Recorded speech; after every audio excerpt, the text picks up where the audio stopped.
Good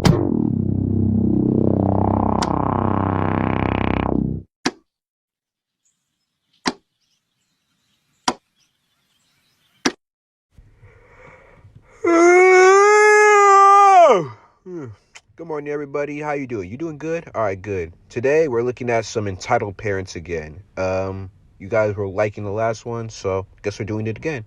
All right, let's get this shit booming. My mother drove 12 hours for a booty call, but told no one. Yeah, the title says it all. So this happened years ago, so well before everyone and their children had phones. This was also in the middle of the school year. I, 33 male, was 16 to 17 at the time. My two brothers were 6 to 7 and 14 to 15. We all rode buses to school. One day, my mother isn't home for dinner. Not too horrible. I know how to make dinner. It's nothing unusual for myself or my brothers to make food for ourselves. Day proceeds as normal. Got my youngest brother in bed. Didn't think too much of it. Next morning, Mom's car still isn't home. Got home from school the next day. It's obvious that she hasn't been home.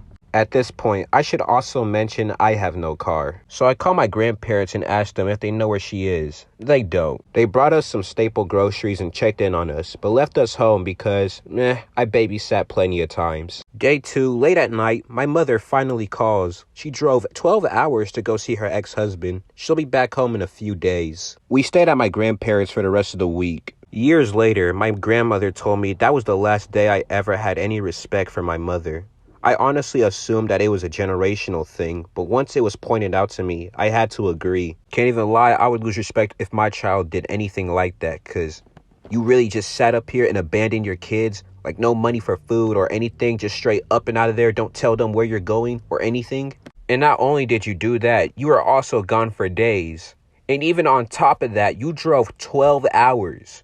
12 fucking hours. I don't care how bad you miss your ex. There is no reason for you to drive 12 hours, abandon your kids on top of that, and be gone for days just to see them. Like, at that point, just hop on Twitter and get the job done there. Like, what are you doing? How I got PTSD from some asshole boy and his asshole mom. So for context, I was 8 to 9 years old. I have ADHD and anger issues. This was during summer camp and I had no friends. There was this entitled boy, I will call him Hayden, this isn't his actual name, who was about 12 to 13 years old, maybe 14, I don't know. Anyways, I was just sitting in a playground minding my own business, playing with some old wood chips. Hayden goes to me and starts talking. This is how it went. Oh, and yes, his voice was kinda stupid and weird. What are you doing, little girl? He knew this would piss me the fuck off. Go away. I have a fun idea. I don't care. You're always mean to me. So, I'm trying to be nice. Trying to control my temper. Please, leave me alone. Fine. Not even 5 minutes later, he comes back with one of those bug catcher things or whatnot. You know, the ones we were all obsessed with as a kid. Hey, LP, look at this wasp. I have a phobia that is a fear of wasps, and he knows this. What? Hayden, why would you catch one of those? I was panicking.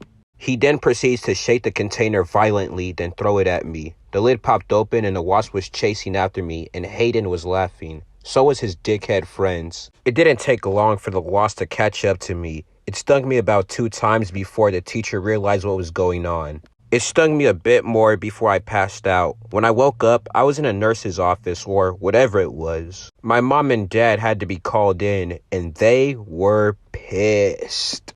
They asked me what happened and I had to tell them, so Hayden's mom was called in about it. That's where the entitled mom comes in. Here's how it went, I think. I don't know. My memories about this isn't the best. I will call the mom Karen, of course. Why am I here? Your kid caused my daughter to get stung by a wasp 4 times. I think it was 4. So, boys will be boys. Let him do whatever. I don't remember what happened after that because I went back to sleep. But my mom said that stupid Karen and her bratty son will get away with it. Fuck. Anyways, sorry this isn't the best story or it had the best ending, but here, free childhood trauma. I can't believe I forgot to include this, but the second time I saw Aiden the next day, I threw a rock at him. I got a lecture about how violence isn't the answer, but I don't care. So before I get into my opinion about this, I just want to say that I will never, ever do a little kid's voice again. That is the last time I'm ever doing that. Well, rather, first and last time I'm ever doing that. But yeah, what a fucking dickhead. You know, it's always the school bullies that end up being the most dick-riding people. Like, you know how much energy it takes to go out of your way to just mess with a nigga? Like, chill, bro. It's not even that serious. And I'm also glad that you were able to get your get back. I hope you cracked his dome. And to the Karen, fuck you. Maybe discipline your kid instead of trying to boys will be boys your way out of everything. But that's going to wrap it up for today's video. This was extremely short, and I'm really sorry about that. But I should have another video coming up soon. So stay tuned for that. Hope you guys enjoyed. If you did, make sure to leave a thumbs up, like, subscribe, and all that. And yeah, bye-bye.